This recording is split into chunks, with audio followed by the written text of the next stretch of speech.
Bien, estamos en la tercera parte de punteros y en este caso vamos a ver cómo empezar a trabajar con funciones. Cómo empezar a trabajar con funciones porque bueno, tenemos mucho por delante.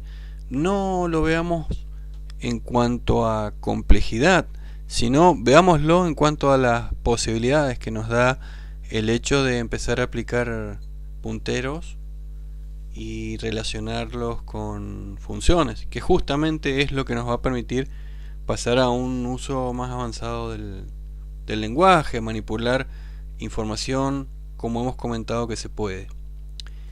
Bueno, lo que nos permite justamente el uso de punteros con funciones, por ejemplo el intercambio de arreglos hacia y desde las funciones, evitar el uso de variables globales, continuar o profundizar la estructuración de programas, o sea, lograr un mayor nivel de programación estructurada, como hemos venido o se ha venido comentando en cursos anteriores, de no solamente con el uso convencional de variables, sino también con punteros. Y bueno, empezar a intercambiar todo tipo de datos hacia y desde funciones, eh, como puede ser las estructuras, archivos y demás. Bien, veamos ahora, partimos del uso de una función básica de la matemática como la suma. ¿Cuánto es 2 más 2? Bien, bueno, vamos a hacer una función para sumar, porque se nos hace muy difícil hacerlo con el símbolo más. Bien, dejando de lado la broma, vamos a usar la función sumar para ejemplificar el pasaje de información con punteros a funciones. Hasta ahora hemos venido trabajando con funciones de esta manera, en la cual en la lista de parámetros se declaran las variables los argumentos que va a recibir la función con su tipo, se realiza una operación determinada dentro de la función y se retorna un valor. Eso es lo que conocemos hasta ahora. Estamos recibiendo dos datos enteros, estamos haciendo una suma. Recuerden que esto era equivalente a decir A es igual a más B, y se retorna el valor de A. Entonces decimos que estamos intercambiando datos por valor con la función, porque estamos pasándole valores, estamos pasándole a la función una copia de las variables que le mandan información a esta función. A ver, continuamos con esta parte. Claro, bien, tenemos el prototipo de la función, un programa en la cual declaramos variables enteras, como por ejemplo n1, n2, n1 vale 5, n2 vale 2, una r de resultado. Y bueno, hemos declarado, o sea, la definición, todo el código de la función, asumimos que está para abajo en el programa, equivale a este código. Bien, por lo tanto, le aportamos datos a las variables, que son las que utilizamos para la función sumar. Le pasamos a n1 y n2 y obtenemos un resultado gracias a lo que hace la función y que es lo que vimos recién. Bien, vemos entonces que al imprimir, luego de sumar, estamos imprimiendo el valor de n1 y n2 y estamos imprimiendo el resultado. Eso es el uso convencional y es lo que hemos conocido hasta ahora. Bien, vamos entonces a comparar esto con lo que vamos a ver de punteros. Por el momento nos preguntamos ¿qué pasa con n1? Claro, ¿qué pasa con las variables n1 y n2? ¿Qué pasa con el resultado? Las variables n1 y n2, luego de llamar a la función suma, ¿qué pasa con ellas? Y bueno, lo que ya sabemos, no pasa nada, por lo que dijimos que el programa le pasa una copia de n1 y n2 a la función sumar, y la función internamente hace su trabajo y nos devuelve el resultado porque lo hemos igualado a R. Vamos ahora a ver un ejemplo con punteros. Veamos la función sumar desde este punto de vista. En su lista de parámetros formales estamos incluyendo dos variables de tipo puntero. ¿Por qué? Y porque vemos el asterisco. Nos preguntamos, pero bueno, ese asterisco, ¿qué significa? ¿Significa utilización del puntero o utiliza definición? Y es definición. Ustedes recuerden que dentro de los paréntesis de la definición de una función tenemos definiciones de variables. Entonces, o más bien también le decimos a la función qué tipos de variables son, definiciones de reglas también, ¿no? Y de variables al mismo tiempo, porque después se utilizan acá, variables locales también. Estamos recibiendo un puntero a entero y estamos recibiendo un puntero a entero, PA y PB. Esta es la función sumar, y dentro de la función sumar estamos haciendo una operación. ¿Qué operación estamos haciendo? Decimos, el contenido al que apunta PA va a ser igual al contenido al que apunta PA más el contenido al que apunta PB. Podríamos haberlo hecho de otra forma. Podríamos haber dicho que un resultado es igual al contenido al que apunta PA más el contenido al que apunta PB. Sí, pero bueno, vamos viendo formas alternativas también de expresar las cosas y demostrarlas. Lo interesante acá es que veamos cómo es el flujo y cómo es el intercambio de información entre el programa que le pasa parámetros a la función y lo que hace la función dentro con esos parámetros que recibe. Bueno, la primera pregunta que surge aquí es ¿por qué no tenemos un return? Esa es una primera pregunta y al mismo tiempo la primera reflexión. Pensemos, la función recibe punteros, por lo tanto recibe posiciones de memoria. El programa, cuando le delega trabajo a la función,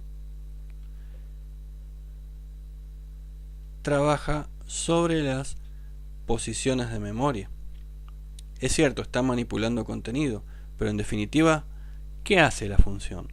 La función hace esto, dice, bueno, el contenido al que apunta PA va a ser igual al contenido al que apunta PA, o sea, va a ser igual al contenido que tiene, más el contenido al que apunta PB. Por lo tanto, la pregunta es, ¿dónde va a quedar el resultado? ¿El resultado va a quedar en una variable de tipo resultado, como recién, y que vamos a devolver a través del return? Bueno, en definitiva, acá, bueno, esta era la función sumar. Claro, bien. Bueno, acá me estoy acordando que en definitiva usamos, no hemos declarado una variable temporal para almacenar el resultado, porque como estas variables luego que termina la función se destruyen, el resultado sale a través de A. Entonces, en este ejemplo también la suma, el resultado quedaba en el primero de los operadores.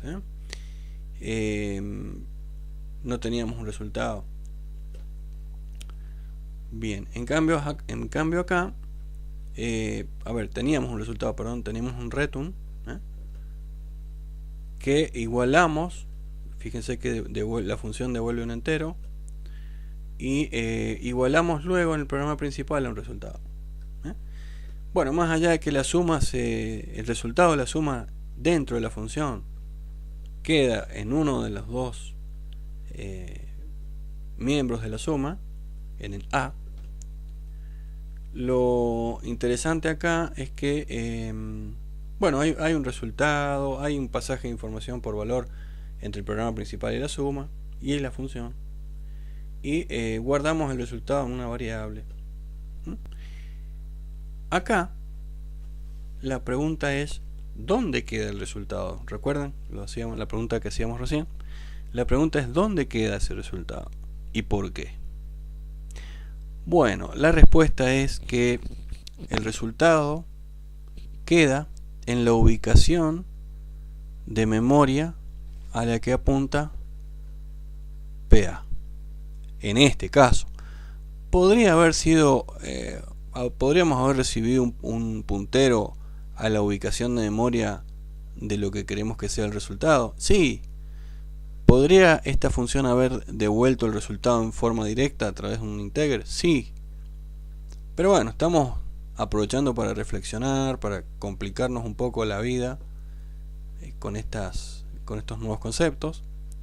Lo clave acá es que el resultado va a quedar almacenado en la dirección a la que apunta PA. ¿Cuál es esa dirección de memoria? La que le pasaron a la función aquí. Bien, continuemos. Veámoslo en el programa principal. En el programa principal tenemos un prototipo que también acá recién vimos esta forma. Acá, bien, acá está. Recién vimos el prototipo de la función por valor, en la cual le pasábamos datos enteros, no punteros. Acá le estamos pasando punteros. Esta sintaxis es aceptada, es aceptable, porque estamos en el prototipo de la función en la cual el compilador solamente necesita que le digan qué tipo de datos, qué tipo de función, de variables y de qué tipo le van a enviar a la función acá. No así en la función, que es lo que vimos recién, y acá ya tenemos que hablar del nombre de una variable porque es la que se utiliza dentro de la función. Bien, entonces estamos en el programa principal, en la cual la variable n1 vale 5, la variable n2 vale 2, y llamamos a la función sumar. Fíjense que la función sumar no la igualamos a ningún r. Ahora vamos a ver, les voy preguntando por qué no la igualamos a un r. ¿Cómo hacemos para pasarle la información a sumar? Sobre la base que hemos dicho que son punteros lo que hay que enviarle. Bueno, ¿qué tenemos acá? ¿Y qué tenemos acá? A ver, le mandamos punteros. Mandar punteros es equivalente a mandar direcciones de memoria. Por lo tanto, le estamos enviando la dirección de memoria de N1 y la dirección de memoria de N2.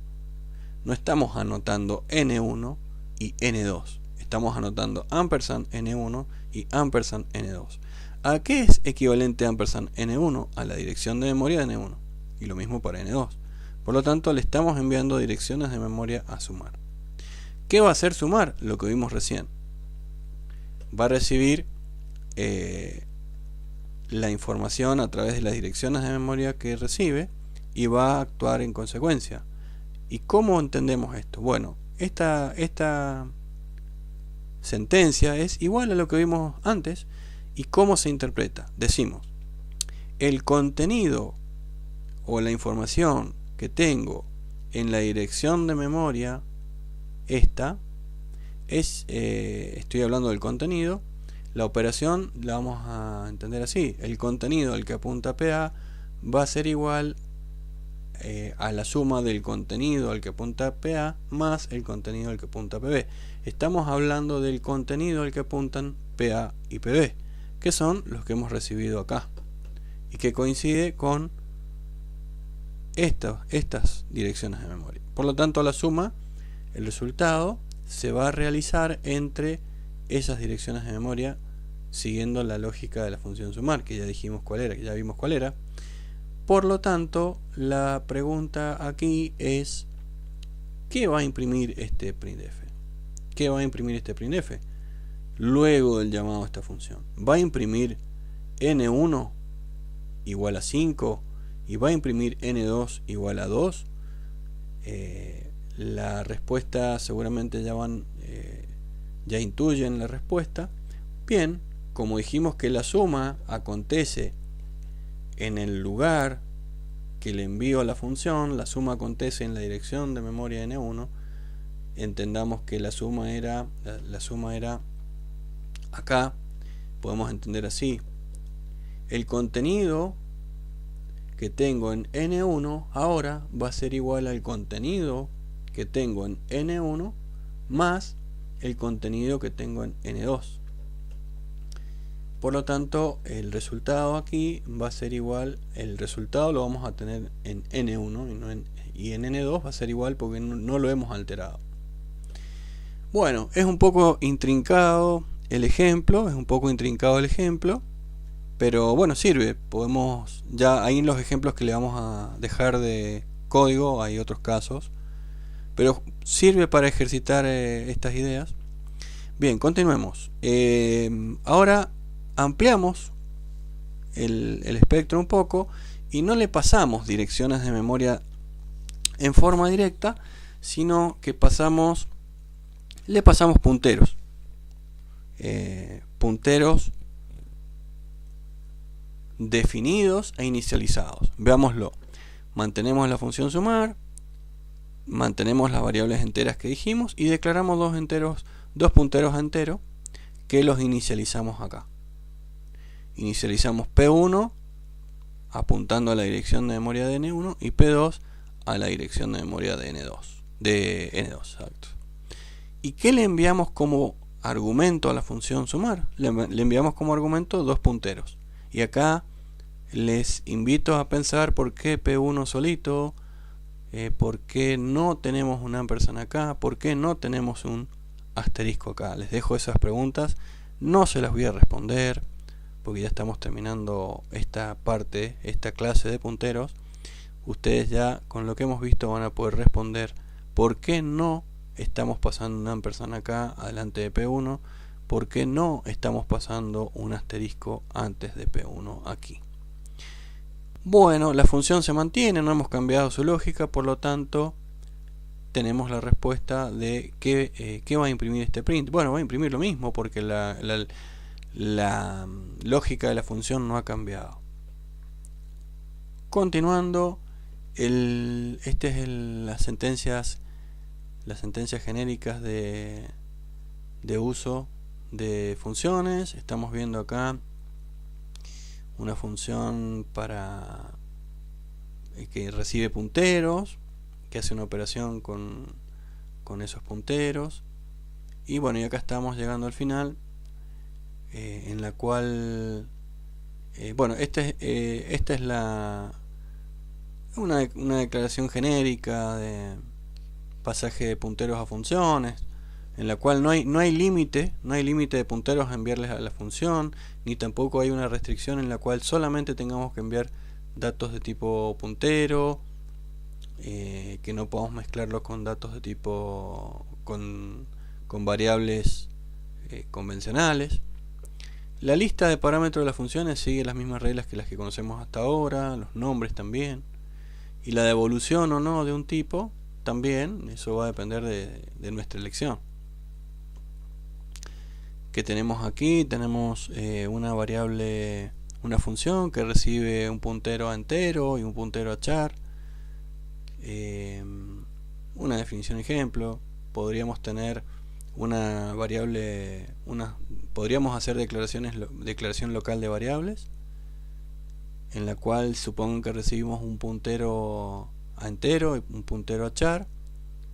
Podemos, luego de hacer estas inicializaciones, estas declaraciones dentro de la función, fíjense, tenemos una variable local entera y tenemos un puntero a entero declarado localmente. Podemos hacer esto, decimos la variable local 1 es igual al contenido al que apunta P1.